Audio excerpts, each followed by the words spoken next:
It's recording now.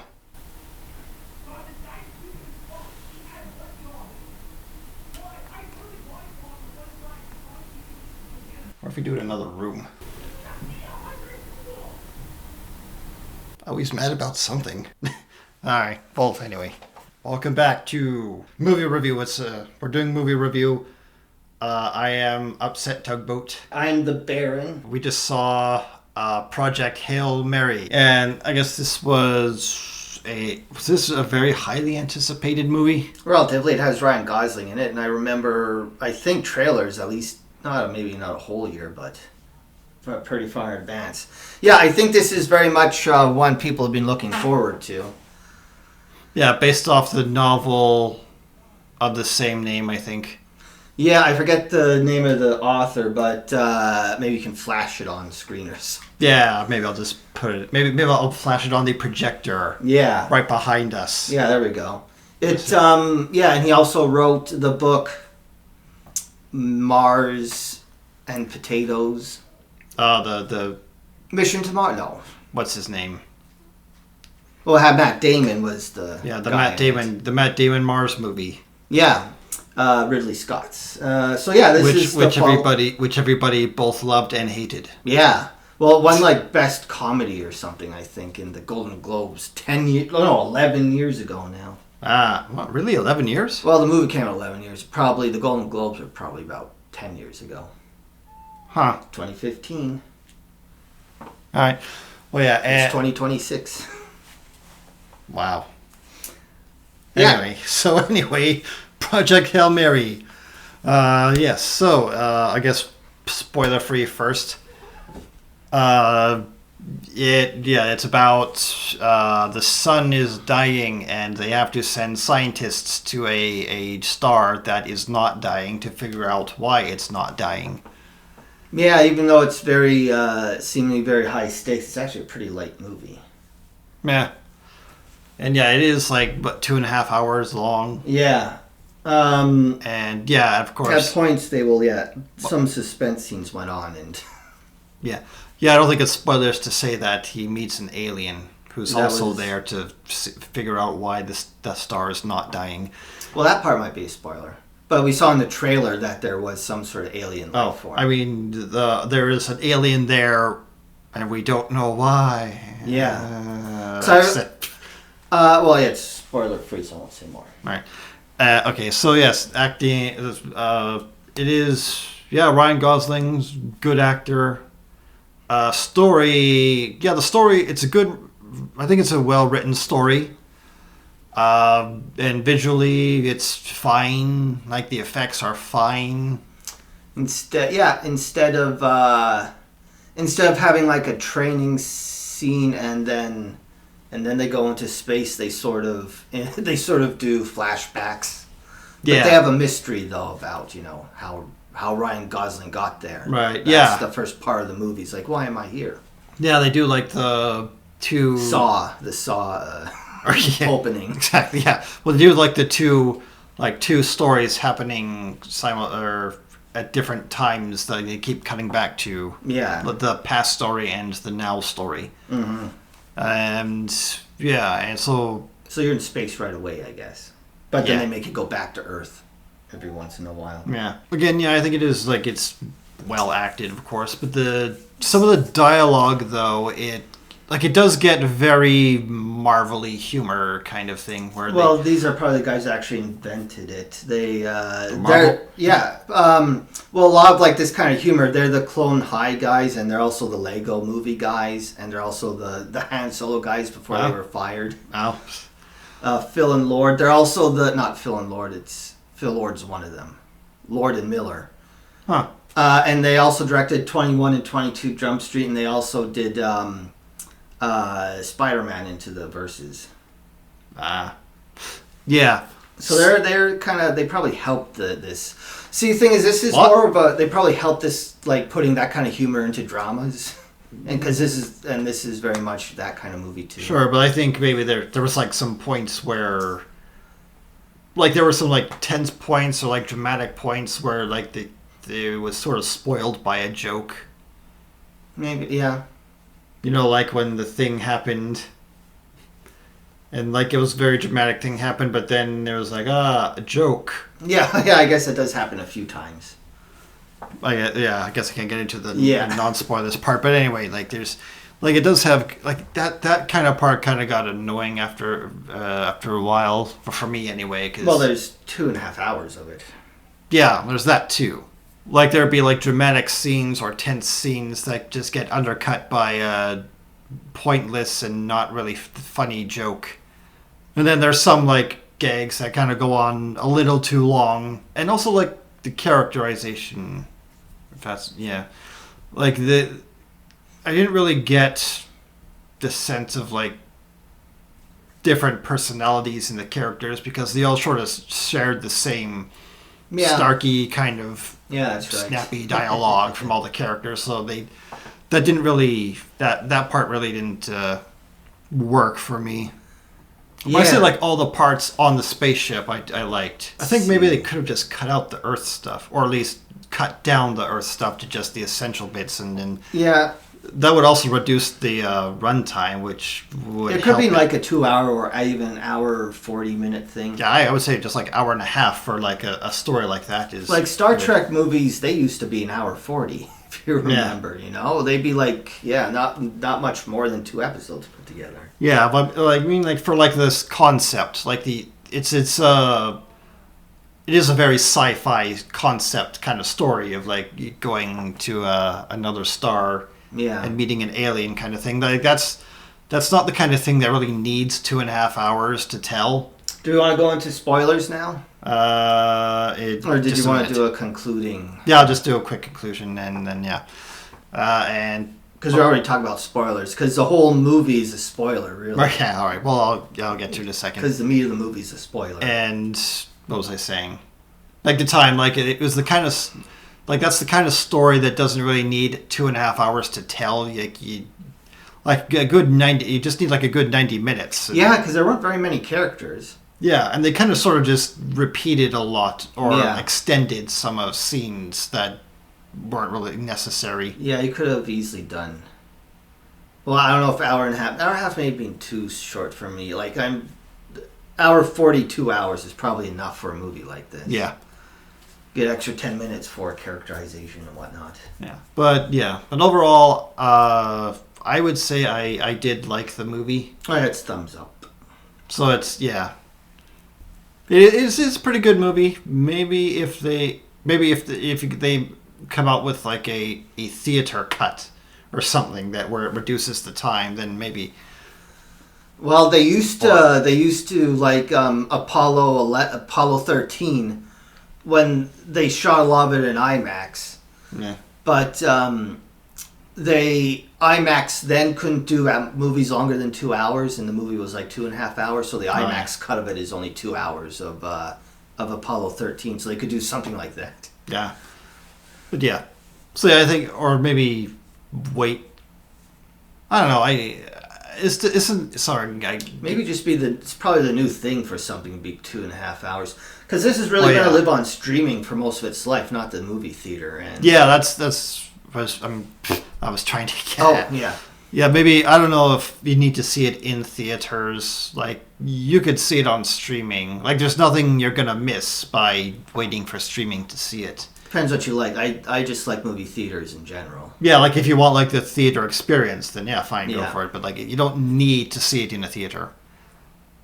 Yeah. But anyway, yes, I give it thumbs up. So yes, now spoilers. What do we want to spoil? Well, I guess more of like, because in the trailer, I don't think they really talked about it was just like, oh no, our planet's dying, doing a Hail Mary. They don't really tell it. It's actually probably not too bad of a trailer. It doesn't tell you too much. Yeah, that's good. But it does show you that there is an alien there, though. Yeah. Of course, I didn't know what the context was, because I thought like these little things. So there's like little sun eaters that live off of nitrogen or something like that, or the opposite of nitrogen. But they, or whatever it is, but they, so they're going to stop that, and I thought that those are going to like be like somehow congeal and become a thing that he interacts with. But, and he was going to like maybe tell him stop eating our son, but No, this is very much a buddy movie. Yeah, it's a buddy movie because most of it is with the alien. Yeah. With the rock alien. Yeah, it's a rock monster. Yeah. That's from Star Trek V. Yeah. That didn't happen. And also from Galaxy Quest. Oh yeah. But yeah, I kind of like the alien. I think I like the concept of the alien being a rock monster. Well, by the way, the Ryan Gosling, he had in the beginning of the movie, they told us he had a theory that some life doesn't need water to exist. Mm-hmm. But then, and now he's proven right. Yeah, it's proven right because of the rock, I guess. But the Sun Eaters, or what they call it, the astrophage, they are made of water or something. That scene where it's like he's looking at it, he's like in the sunlight. Like he discovers that it's microbes, it's life. He's like, wow, we found life outside of our solar system. Yeah. Oh wait, it's not what I theorized though. It's made of water. And I guess I have to live with the fact that I discovered life outside the Earth, and not what I thought it was going to be. I'm a failure. Yeah, no, it's because I'm a failure. He's saying afterwards, but his name. Even if the rest of the movie didn't happen, his name would be remembered because he's the guy who actually identified what it was. He'd be remembered like Neil Armstrong or even like Darwin or something. Yeah, or Marie Curie. Yeah, or that even, yes. Yeah. The monster almost became Madame Curie. Yeah, she had to go back and save him. Yeah, and also speaking as to the Marvel-esque humor. Like, you remember when he was like in the what was it called, the science room, and there were all I don't know, UN people on the outside. Yeah. And he was like, "Am I expendable?" And then like the lady had to look around and converse, but then they sort of like intercut with like Ryan Gosling, like, why do you have to talk about it? What it does like that goofy sort of thing. Yeah. I felt some stuff like that kind of undercuts the joke. Yeah, like if they just did like it went quiet while she was talking to him, and then come back on and was like, "We prefer that you don't die," or something like that. That would have like flowed better. Yeah. Well, no, and they would have cut down, made the movie faster. Yeah, it would be 2.5 hours. Yeah, and and like I guess some of the. Like the stuff with the alien, where like the alien's being all goofy now, right? Because like Ryan Gosling, like at first he was like being all like in the spaceship, he was like stumbling around, being all goofy, like how do I work this? What do I do? Blah, blah. Yeah. It kind of reminded me of like a Pauly Shore movie. Oh yeah, that's right. Like there's a big important thing that these government people are doing, and they put together a team of elite people, and then there's Pauly Shore. Yeah. Because then it's like they do harp a lot on whether or not he's a loser or something. Yeah. But he seems to be. Like I felt he acted a little too silly for it to be like a science guy. Yeah. Well, I don't know. Science people are probably the weirdest people. No, I mean like he's always like running into his diorama and stuff, and like always tripping over things, and even though like it kind of wasn't necessary, but and then like the rock monster was also being goofy for a while, where he's like, what's this? Oh, where do I sleep? Oh, where's that? Blah, blah, blah. But I mean, like I got the idea. Like it's supposed to be like they're sort of like the same kind of person. They're like they're the same kind of person and the personality. But they're of different species. But he doesn't have a mate because he has to go to the other planet at the end of the movie. Yeah. Because the rock monster has a mate. Yeah.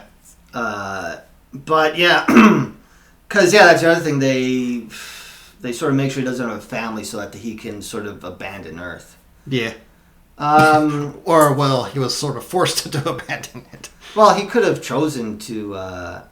Well, no, because actually then he's given the choice again by the rock monsters. Well, yeah. But I'd assume that the rock monsters would have sent some sort of embassy to Earth or something. Yeah, I don't. Yeah, how far are they? I don't know. I think it was like flashed on screen for a second, like how far away it was, but But they know how to make enough of that fuel to. Oh yeah, yeah. I guess they could like contact Earth if they wanted to. Yeah, and it's So yeah, in the movie, it seems to be like the whole galaxy, at least, or whatever they can see, are all getting eaten by these star things. Yeah. And only 2 people show up, I guess, to the one planet. So I guess that means there's only just the humans and the rock monsters have the ability to do interspace travel in that area. I guess so. But what is with those? Because I would assume you'd meet a whole lot of other people going over there. Yeah. But what was with like that black spot stuff? Like, well, I think it's part of the theme of you never know what form life can take, and maybe it can. Right. No, I mean like, I don't unless they had like a quick line or something that explained it. They didn't really explain like what it was doing and why or not. How it got there, I guess. Like why, where it came from or something. Yeah. Like it just sort of, it was there. It might do more in the book. I don't know. Yeah. And like, how does it eat a whole star? Like stars are very big and they're microbes. I guess there's a lot of them, and they are saying it's like in 30 years, like enough will be eaten that it'll be less temperature on the Earth, but not that it will. Not that the sun will be disappeared. Is it like actually eating a star, or it's just like blocking out the sun? I don't know. I think it's actually eating it. Right, because like there's also a lot of like really quick cuts and quick lines. No, I guess that because it's a movie, that part probably doesn't matter as much. It's the flying around and doing things. Well, it kind of matters to me if we're gonna be like, if this is gonna be like a science story kind of movie. Well, I guess sometimes you just don't know where it came from as well. Yeah, so there's also like a lot of quick cuts and like quick added lines of dialogue, and it's somehow like it was. I think it might have been paced a little too quick. Yeah, in modern movies and TV shows, it feels like nothing happens very fast. Yeah, and I guess it's all about, at least for TV, it's about just stretching the time. But yeah, these movies don't have to be this long. No, I mean like because like it was just so quick. Like there's a lot they kind of just miss. Yeah. But for some reason, like it's 2.5 hours, they couldn't have like slowed down and explained that more or something. Yeah, like there's also kind of a lot of stuff that didn't really need in it. Yeah. Some bits kind of felt like padding, I guess. Yeah. Like the 5th time they were in the hologram room. Yeah, where it was like with him and Rocky are like, oh look, a beach. Oh, yeah. Like I think we got it like the first time. Yeah. But yeah. I guess we didn't really get to see the rock monster world, just the dome the guy was living in. Right. Oh yeah, and the ending. You know what? I would say I do like the ending. I like how that they did not keep it ambiguous. Oh, about if he survived or not? Yeah. Showing like that he got all the black spot eating stuff back to Earth, and then he went and saved his friend, and then he got to live a life teaching little rock monsters on a rock monster planet for the rest of his life. Well, yeah. And he has the choice to go home, but he chooses not to, which... Well, they made a point to say he has nothing at home, so... Yeah. And they kind of forced him into doing it, too. So, like... Yeah, they, actually, I kind of liked that. Yeah, no, it made sense. But it didn't really feel quite... Because, I don't know, I guess, I feel like... I don't know, I didn't get quite the right... Well, maybe you weren't supposed to believe him when he said, "Oh, I'm a coward, so I don't do that" or something. But I don't know. Well, but I didn't really like. I don't know. He seemed to be like doing stuff. It seemed kind of weird that he all of a sudden this is where he stopped. Yeah. Well, I mean, I think especially that he didn't have family, or that he was going to die slowly and terribly if he stayed home. Which and like they had that. I think it really made the point, like when the guy said to him, like you don't there's no such thing as a bravery gene. You have to be brave for someone else. But then they tell you, like, he doesn't have family, he doesn't have anything, like, there's no one for him to be brave for. Well, I guess that's why was the point, I suppose, yeah, and then he has...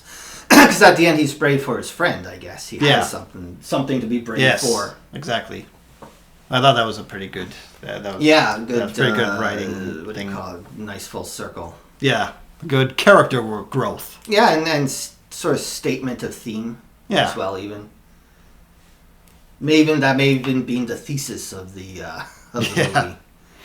Yeah, and that's why, like, the other two astronauts who knew they were going to die, they were okay with dying. Yeah, and he wasn't, like, because they were doing it for someone, and which fit into, like, I guess we call it the theme of the movie, maybe, or whatever. But anyway, yeah, it could just be crazy too, or that too. I suppose you kind of have to be kind of crazy to be an astronaut. See, the thing is, like, Ryan Gosling didn't have anyone to be brave for, but these other two people, they might have kids or something, so they're like probably really motivated to make sure they don't die slowly and horribly. Yeah.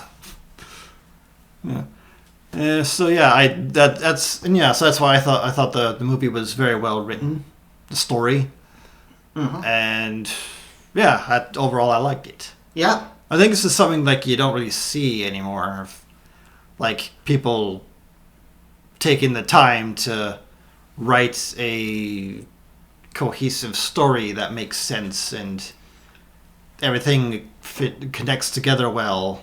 Well, I think this Lord and Miller, even though they got fired from Solo, I think they're one of the few directors out there right now who are allowed to sort of do movies and not have too much oversight on them.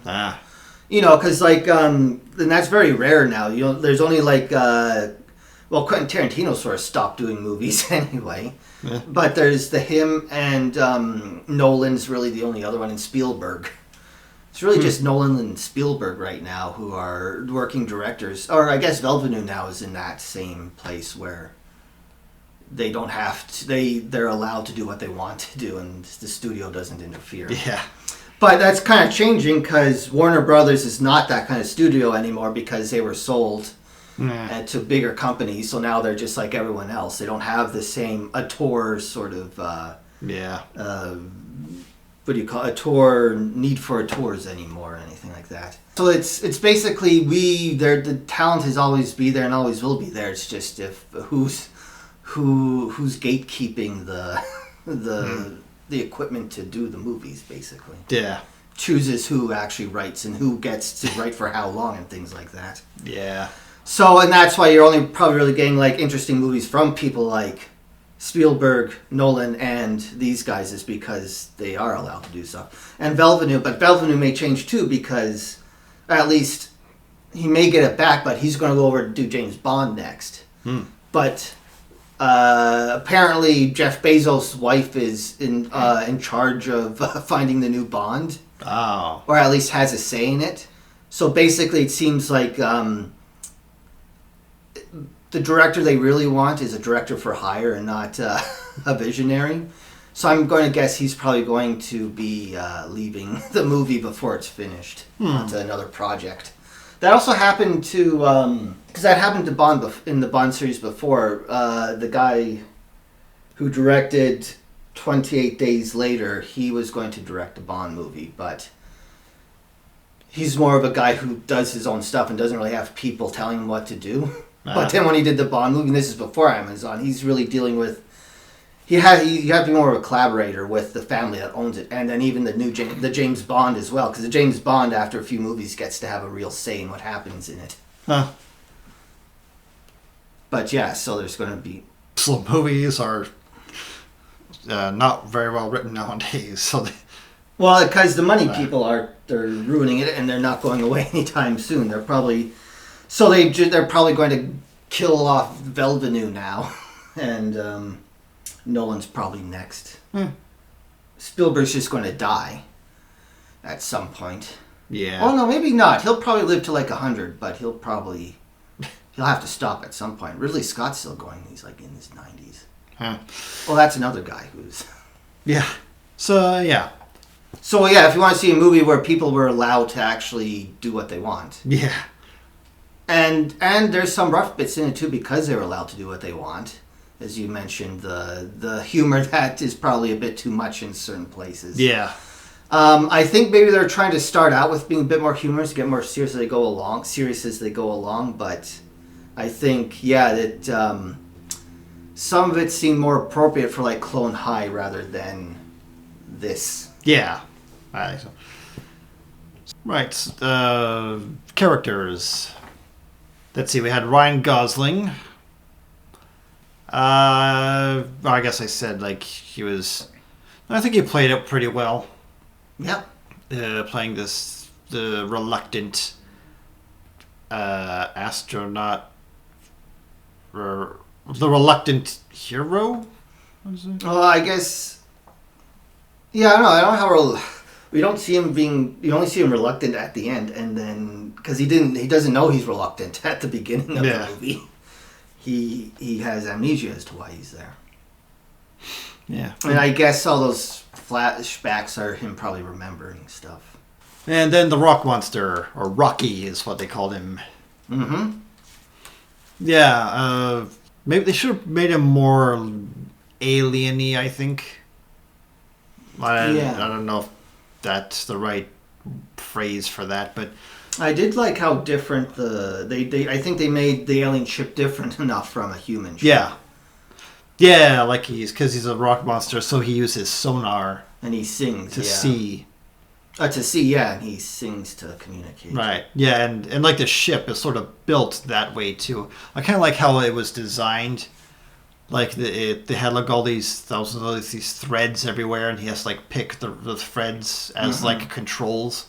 Kind of like that. Yeah. Because I think that fits for like a rock monster that uses sound as senses. Yeah, and the design of the ship is pretty interesting. So I guess seeing is basically the same as seeing by sound.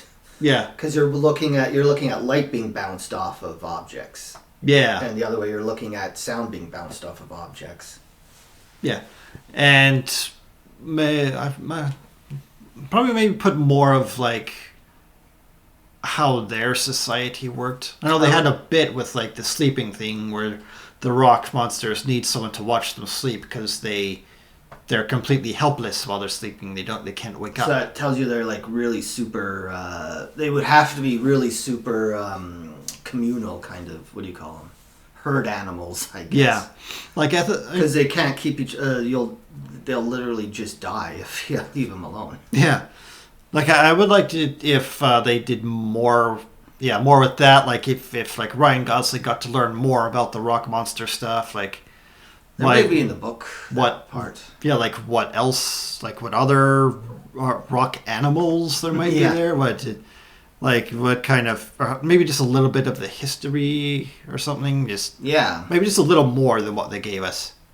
He, I guess, all he really knows is that they live hundreds of years. Yeah, and nothing about their society. Yeah, well, we get like a brief, some stuff, but I guess a brief flash of it at the very end. Because, like, Ryan Gosling's in this dome, and there was, like, a quick... They showed a little bit about the outside. I can't remember exactly what there's there. There was, like, a lot of red mist around there. I can't really see much. Yeah. Like, it's supposed to be, like, extremely hot on their planet. But they have, like, rocks and a shoreline. I'm not I guess sure oxygen burns them, too, so... Oh, yeah. And I like how they made the Rocky, they did make him like a bit goofy sort of at first, but then he did like the whole heroic saving of Ryan Gosling when he got knocked out. So then Gosling had to go and save him then. Yeah, and they had sort of like that moment, like he's like he managed to get back into his bubble thing, but he's like not moving at all. So, and like there was sort of like a moment of like, is he dead? Are they gonna kill him? Like but then I guess they kind of like, and when they revealed he was okay, they kind of they did a bit of a joke thing again. which did a little too long of the like, why'd you wake me up, Rocky? I'm trying to sleep. Oh, yeah. What, Rocky? Whoa! Yeah. Okay. Yeah. But anyway, yeah. No, I like the rock monster. I like the Ryan Gosling. I like them together, sort of doing the whole roommate buddy thing, solving the problem of the black spot stuff and the stuff that eats the black spot stuff and Yeah. And there was that whole sort of action scene, I guess, with the planet that had the microbes in it. Collect the microbes, yeah. And they got to do a whole thing where of course they did the whole thing where like he drops the container full of samples of it, and he's like, and the rock monster's like, look, we could just do this again instead of having to risk your life. And I thought, like, yeah, just do it again. Yeah. But for some reason they can't do it again. Yeah. They didn't say why. They didn't say why you can just like go pull the ship back up out of orbit, because it was like burning in the orbit. It got a little too close. Like, why can't they just like pull the ship out of the burning orbit and then go get the box of microbes? Not as exciting, I suppose.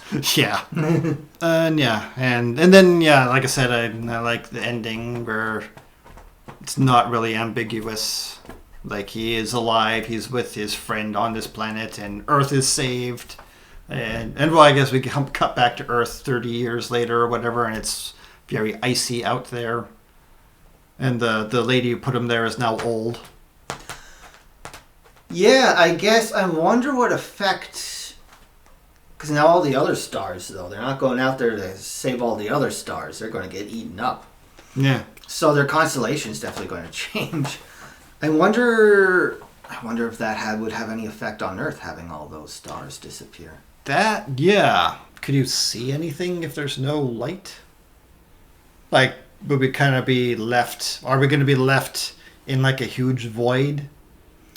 Well, no, the sun's still there. It's just all the stars. Well, yeah, our sun, but, like, at night. Like, is it just going to be a pure black sky now? It's probably going to be very dim.